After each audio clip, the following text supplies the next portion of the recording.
Il y a certains plaisantins qui profitent de la situation de cette crise du coronavirus pour créer de fausses nouvelles sur l'épidémie.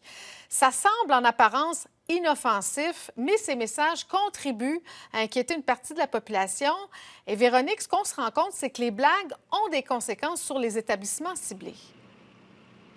Oui, effectivement. Vous allez la voir, cette fausse nouvelle qui a été publiée hier soir sur les réseaux sociaux via un site Internet, Sophie, qui sert expressément à orchestrer des canulars, des blagues. Ça s'appelle netinfonews.com. Donc, ça a l'air vrai, mais regardez le grand titre.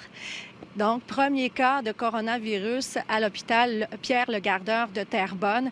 Donc, ça a eu des effets monstres. En fait, ça a été partagé des centaines de fois sur Internet, des milliers de personnes donc, qui ont été atteintes par cette publication-là.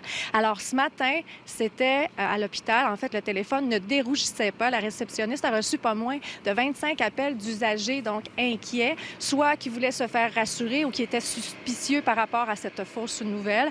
Donc, la responsable des communications a dû envoyer un communiqué à tous les employés, aussi justement pour avertir la population. Elle a fait une publication sur la page Facebook pour préciser, donc démentir cette nouvelle-là et préciser que c'était faux, qu'il n'y a aucun cas de coronavirus ici à Terrebonne, ni même au Québec. On a tout de suite rectifié le tir pour essayer d'arrêter l'hémorragie de la nouvelle. C'est ça.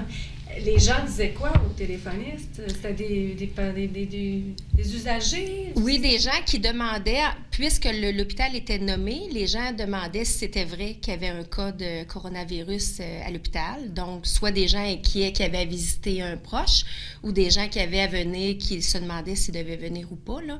Mais somme toute, il y avait une inquiétude et ils appelaient au moins au bon endroit pour avoir l'information, là.